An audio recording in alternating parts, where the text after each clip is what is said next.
Hey, Devin. I just wanted to ask about the fight that Kara had last night. I think everybody understands, what led up to it and why it happened. But just as a teammate and, at times a line mate, if that's tough to see a guy, go through something like that. Very tough to see. It's a really courageous thing to do. Anyone that drops a glove in this league earns the respect of his peers, and yeah, those were two big guys going at it, and yeah, it was tough to see. You never want to see that, and talked to him this morning, and he's doing a lot better. So just hopefully he's back as quick as possible. Anytime something like this happens, head injuries are obviously something people are paying a lot of attention to and focusing on. And so fighting always comes into focus. I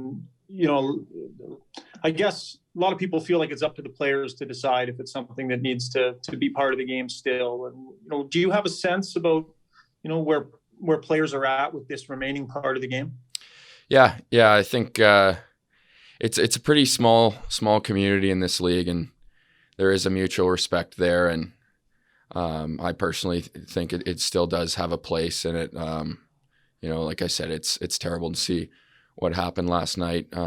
Fortunately, we have we're taking people are around to take good care of us, and they take every precaution when it comes to the head stuff with the tests and monitoring it, not just when it happens, but in the days following. So, of course you wish something like that never happens, but especially to your teammate.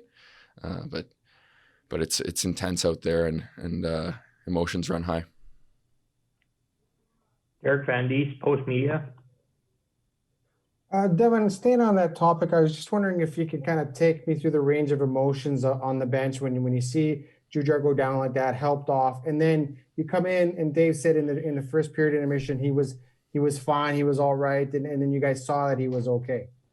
Yeah, exactly. Like there's kind of every single emotion in that. You get pumped up when you see a teammate put himself on the line for his teammates, and so that gets you going. And then he goes down, and it's awful to see. You kind of get a bit of a pit in your stomach, but to see that he was doing okay in the first intermission was definitely a relief. And as I said earlier, hopefully he just continues to keep getting better.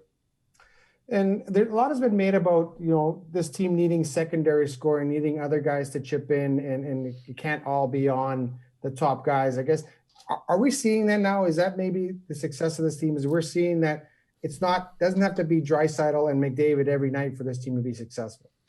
Yeah, maybe a little bit. I think on this team, like everyone's got a role, right? And this team's no different. So there's a certain way we want to play in the bottom six. Be hard to play against, try to play on their end as much as possible. And of course, like, especially as forwards, of course you want to chip in offensively whenever you can, but sometimes it happens, sometimes it doesn't. You do your best to create as many chances as possible and hope some of them find a way in.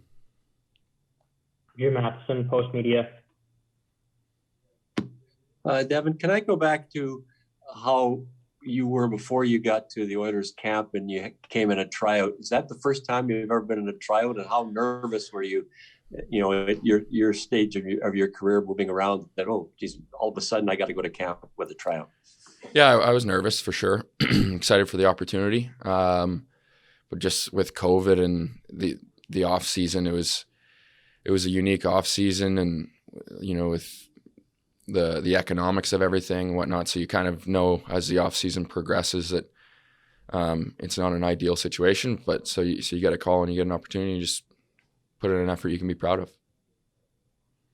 And was Edmonton the only team that called, or did you just decide, okay, I like the looks of Edmonton, I got a chance to play there, and you played quite a few games obviously against the Oilers when you're in Dallas? So yeah they were the only team. You are. They were the only team that called. Okay, thank you.